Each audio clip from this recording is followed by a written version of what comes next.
자, 안녕하세요. 기아 6차시 디딤 영상 삼국선 두 번째 시간 시작하도록 하겠습니다.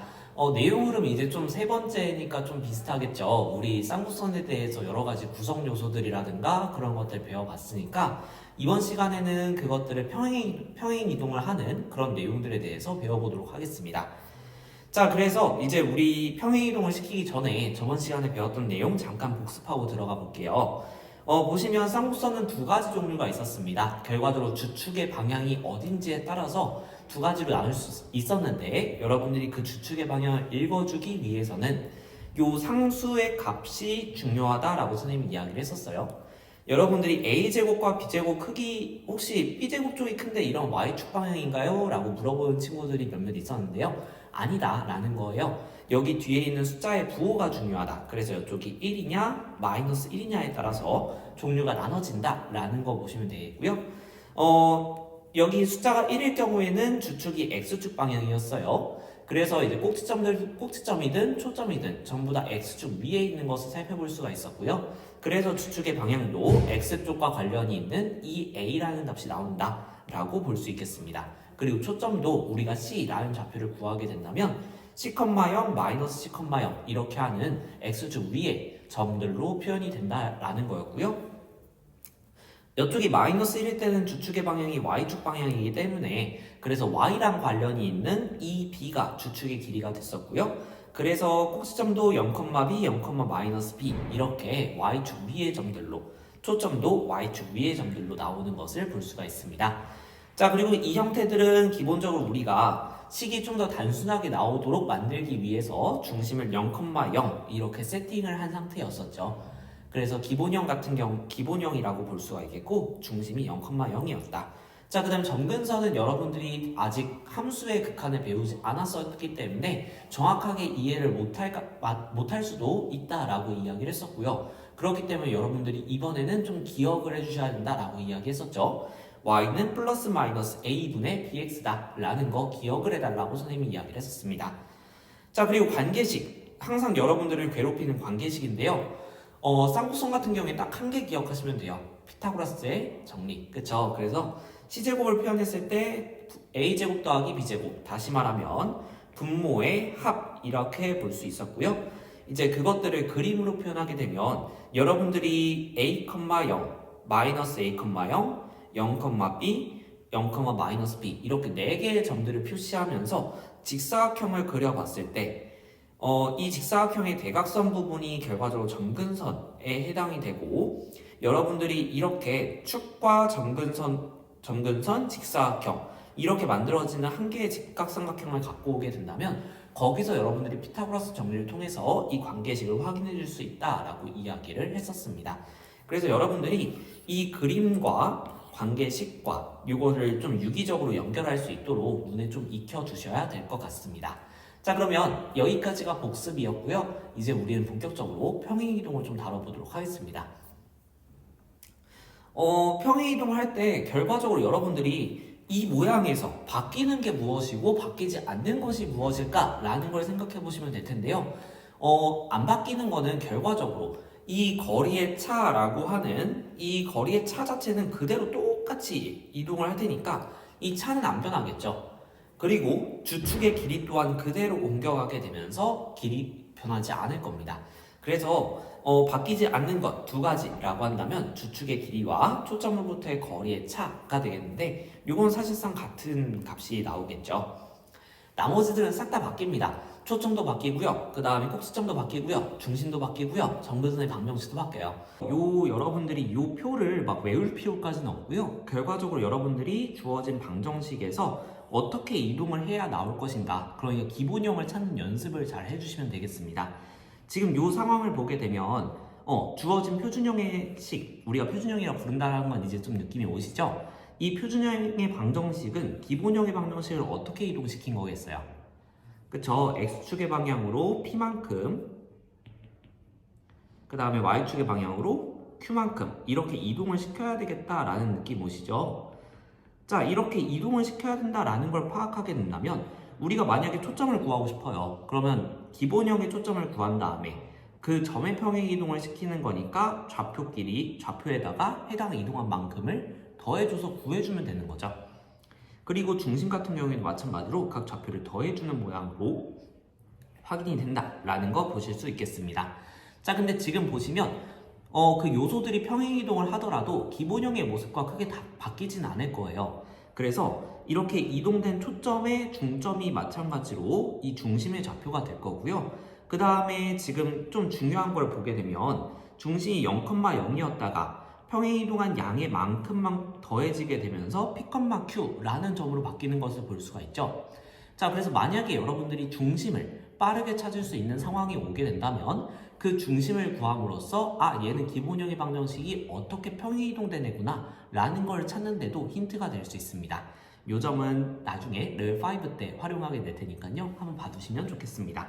자, 그러면 이제 우리 문제를 통해서 이 결과적으로 이 표준형을 구하고 그걸 통해서 표준형이 기본형에서 어떻게 이동되어서 우리가 구성 요소들이 어떻게 변하는지 그런 것들을 찾는 과정을 문제를 통해서 좀 살펴보고자 합니다. 스텝 1부터 같이 한번 들어가 볼게요. 쌍곡선의 일반형으로 주어져 있을 때 여러분들이 이것을 표준형으로 바꾸는 과정이 결과적으로 좀 여러분들한테 자주 출제가 되는데요. 살펴보도록 할게요. 쌍곡선이 지금 보시면 이런 형태로 주어져 있어요. 앞에 쌍곡선 이렇게 주어져 있어서 쌍곡선인지 알겠지 이게 사실 뭔지 모르겠죠. 그러다 보니까 이 형태를 우리가 알아보기 위해서는 얘를 표준형으로 바꿔주는 과정이 필요합니다. 그러면 여러분들이 타원에서 일반형을 표준형으로 고치던 것처럼 얘도 마찬가지로 완전제곱식의 형태로 바꿔가면서 여러분들이 완전제곱식의 형태를 묶어주면서 쌍곡선의 기본적인 형태로 만들어줘야 될 것 같아요. 그래서 묶기 편하도록 x끼리 서로 근처에 적어주고 y끼리 근처에 적어줘서 묶기 편한 형태로 만들어주겠습니다. 자, 그럼 우리 표준형으로 만드는 과정 2차 함수 때처럼 2차항의 개수를 묶어내주면서 최대한 그 완전제곱식 형태를 바꿔주겠죠. 그래서 4x제곱 마이너스 16x에서 4라는 2차항의 개수로 묶어주었습니다. 자, 그러면 16x도 묶이게 될 테니까 이쪽에 어떤 숫자 들어가겠어요? 저 4라는 숫자가 들어가겠죠. 그래야 4, 4, 16 해가지고 여기 16x가 나올 테니까 그럼 같은 원리로 y쪽도 묶어주게 된다면 마이너스 3으로 묶은 것을 볼 수가 있어요. 그래서 가운데에 지금 마이너스가 아니라 플러스 2y 이렇게 들어가야 되겠죠. 자, 그 다음에 걔가 마이너스 25가 된다라고 봐줄 수가 있겠고요. 얘를 완전제곱식으로 만들기 위해서 우리는 반의 제곱이라고 하는 것을 더하고 빼줬었죠. 그래서 1차의 개수에 반의 제곱을 더하고 빼주면서 식이 변하지 않도록 우리가 원하는 상수를 좀 만들어주도록 하겠습니다. 자, 그러면 지금 이쪽 마이너스 4x 이렇게 들어갔고요. 4의 절반 2, 그쵸? 4의 절반인 2의 제곱 요게 들어가야 되기 때문에 결과적으로 4와 그리고 이 4를 그냥 만들어주면 안 되니까 마이너스 4까지 해서 결과적으로 값이 변하지 않도록 만들어주는 단계입니다. 자, 그 다음에 마이너스 3으로 묶어줬을 때 마이너스 3 y제곱 플러스 2y 그 다음에 2의 절반의 제곱이니까요. 그래서 1을 더해주고 빼주는 작업을 거치겠습니다. 자, 그럼 이제 여기에서 완전제곱식으로 묶어낼 수 있는 부분들이 생겨요. 얘네들을 완전제곱식으로 묶어주고 나머지 불필요한 상수들은 앞에 있는 개수와 계산해서 뒤에 있는 25라는 상수와 하나로 계산을 해주면 되겠죠. 해볼게요. 그러면 4배의 x-2의 제곱 지금 이렇게 쓴 것은 앞에 있는 요 3개의 항을 정리한 게 되겠죠. 그리고 마이너스 4는 이제 필요 없으니까 밖에 4랑 계산해서 내보내주게 되면 마이너스 16 이렇게 나올 거고요. 마이너스 3배의 그 다음에 y 플러스 1의 제곱 여기까지 정리된 거죠. 자, 그 다음에 마이너스 1과 마이너스 3 계산해주면 플러스 3 이렇게 나오게 될 거고 얘가 마이너스 25 이렇게 나온 겁니다. 자, 그러면 여기 마이너스 16 플러스 3 이렇게 계산했을 때 마이너스 13이라는 식이 나오게 되고요. 이것을 이항시켜주게 된다면 플러스 13이 되게 되면서 계산해주면 마이너스 12가 나오게 되겠죠. 그래서 4배의 x-2의 제곱 마이너스 3배의 y 플러스 1의 제곱은 마이너스 12 이렇게 정리가 되었습니다. 이쪽에 마이너스 12라고 되어 있는 건 우리가 쌍곡선의 형태로 보기가 어렵죠. 쌍곡선 같은 경우에 우리가 이쪽 상수항이 1과 마이너스 1 이렇게 정리된 것이 우리가 많이 보던 기본형의 형태니까요. 이렇게 만들어줄 수 있도록 12라는 값을 나눠주도록 하겠습니다. 그렇게 되면 4와 약분이 되면서 3분의 이렇게 분모에 생기게 될 것 같아요. 그 다음에는 4분의 이렇게 약분이 되겠죠? 얘가 마이너스 1이다 이렇게 정리가 되었어요. 선생님 여기 마이너스 나와서 좀 거슬리는데요? 이렇게 생각하실 필요가 없습니다. 자, 오히려 이쪽에서 여러분들이 마이너스 12로 나누게 되어서 이쪽 앞쪽에 x 앞쪽에 마이너스가 붙게 되면 그게 더 골치 아파요. 헷갈리거든요. 그래서 여러분들이 이쪽 상수를 1 또는 마이너스 1로 만들어주기만 하면 충분하다. 이 정도로 봐주시면 되겠습니다. 자, 이제 얘 초점의 좌표를 구하기 위해서는 이 쌍곡선이 나오기 위해서 그 이전에 어떤 쌍곡선, 기본형이 이동을 했을까라는 걸 생각해 봐야 되겠거든요. 그래서 표준형과 기본형, 타원대처럼 해보도록 하겠습니다. 뒤에 있는 약간 그 상수 쪼가리들을 떼버리면 되겠죠. 그래서 지금 이렇게 주어진 것의 기본형은 분모 그대로 살려서 3분의 x제곱 마이너스 4분의 y제곱은 마이너스 1이다 이렇게 구해줄 수 있겠고요. 얘의 초점을 구해주고 이동을 시키면 되겠습니다. 자, 얼마나 이동해야 우리가 원하는 시계 형태가 나올 수 있을까요? x축 방향으로 지금 x-2가 x자리에 통째로 들어간 거니까 x축의 방향으로 2만큼 그리고 y축의 방향으로 마이너스 1만큼 평행이동을 해야 우리가 원하는 표준형의 형태로 나올 수가 있다라는 거 보실 수 있겠죠. 자, 그럼 우리는 기본형의 이쪽에 쓰는 칸이 있었네요. 자, 우리는 이제 기본형의 초점은 구할 수가 있죠. 관계식을 한번 써볼까요? 초점과 구하는 관계식 C제곱에 대해서 표현을 하게 된다면 그쵸? 쌍곡선 같은 경우에는 분모의 합이었습니다. A제곱 더하기 B제곱 그래서 3 더하기 4 이렇게 돼서 7 지금 보시면 분모의 합이죠. 그래서 분모의 합이 C제곱이 나와야 되겠고요. 그러면 C값은 루트 7 이렇게 구해줄 수 있겠죠. 자, 그러면 지금 이쪽 상수가 마이너스 1이기 때문에 우리 주축 어느 축 방향이라고 봐야 되겠어요? 그쵸? 주축이 Y축 방향이다 라고 볼 수 있겠고 그럼 초점, 꼭지점 이런 애들은 전부 다 어디 위에 있어야 된다? Y축 위에 있어야 된다. 그래서 초점의 좌표는 0,C, 0,-C가 나올 겁니다. X좌표는 0으로 되어 있을 거고요. 그래서 루트 7, 마이너스 루트 7 이렇게 초점 두 개 찾아줬습니다. 이 점들이 평행이동 그대로 똑같이 이동할 테니까요.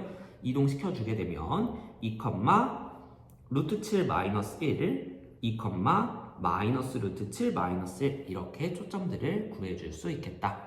자, 우리 지금 흐름 보면 타원이랑 정말 동일하죠? 여러분들이 2차 곡선 문제들 익숙해지면 유형이 거의 전부 다 똑같습니다. 그래서 겁먹지 마시고 차근차근 익혀나가신다 라고 생각해 주시면 될 것 같아요. 자, 이제 우리 스텝 2로 넘어가 볼 건데요. 스텝 2는 이제 우리가 지금까지 배웠던 포물선, 그 다음에 타원, 쌍곡선 이런 것들을 다르게 해석하는 관점을 배워보는 단계입니다. 지금 보시면 우리가 지금까지 배웠던 원, 포물선, 타원, 쌍곡선 그거 관계식 선생님이 간단한 것만 적어볼게요. 예를 들어서 원 같은 경우에는 x제곱 더하기 y제곱은 r제곱 이런 거 우리 알고 있죠? 근데 이것보다 좀 더 일반적인 형태로 적어볼까요? 중심이 a, b라고 해서 x-a의 제곱 더하기 y-b의 제곱은 r제곱 이런 형태로 우리는 원을 알고 있죠? 마찬가지로 포물선 같은 경우에도 우리 기본형 같은 경우에는 두 가지 종류가 있었을 겁니다. x제곱은 4py, y제곱은 4px 이런 형태가 있는데 그래서 그것도 마찬가지로 평행이동을 했다 치고 제일 표준형의 형태로 적어주게 된다면 y-b의 제곱은 4px-a 이런 거 하나가 있을 거고요. 그 다음에 x-a의 제곱은 4py-b 이런 형태 있을 겁니다. 비슷하게 타원도 있을 것이고요. 선생님이 그냥 적어볼게요. 이런 거 있을 거고요. 그 다음 쌍곡선도 뭐 두 가지 종류가 있겠지만 a제곱분의 x-p의 제곱 마이너스 b제곱분의 y-q의 제곱은 1이든 마이너스 1이든 이런 식으로 형태가 나올 겁니다. 지금 이 네 가지 식의 형태를 선생님이 적어놨는데 이 식들의 공통점을 보시게 되면요. 일단 첫 번째 x와 y의 관계식으로 이루어져 있다라는 거 볼 수 있겠고요. 두 번째 x랑 y가 전부 다 2차식 이하의 항들로 구성이 되어 있어요. 그쵸? 일단은 2차식으로 구성이 되어 있다. 이런 점들을 봤을 때 이 곡선들을 우리는 x와 y에 대해서 2차식 형태로 표현이 되는 곡선들이다 라고 해서 2차 곡선 이렇게 부르게 됩니다. 그래서 지금 보시면 2차 곡선의 형태는 이렇게 x제곱, y제곱 2차식까지로 구성이 되어 있는 것을 볼 수가 있어요.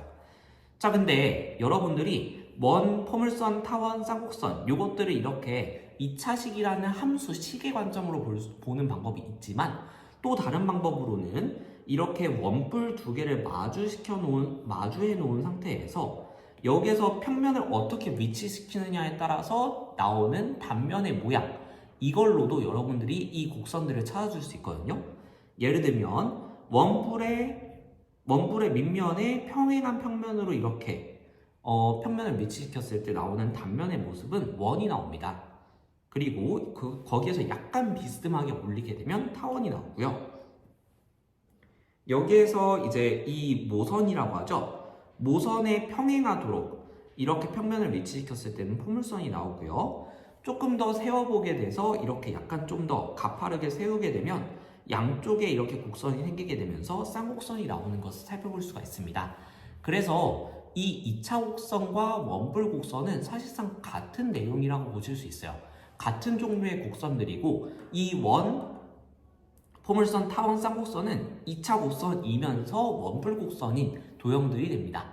다시 한번 원, 포물선, 타원, 쌍곡선들은 2차 곡선이면서 원뿔 곡선이다 라고 부를 수가 있게 돼요. 그래서 2차 곡선이라는 표현은 이 4개의 도형의 방정식이 2차 식으로 나온다 라는 대수적인 관점, 식을 다루는 것들을 우린 대수라고 부르거든요. 그런 대수적인 관점에서 불렀을 때의 의미고요. 그 다음에 원뿔 곡선이라고 하는 것은 이 도형들이 만들어지게 되는 그러한 기하학적인 의미에 초점을 맞춘 기하학적인 해석이 되겠습니다.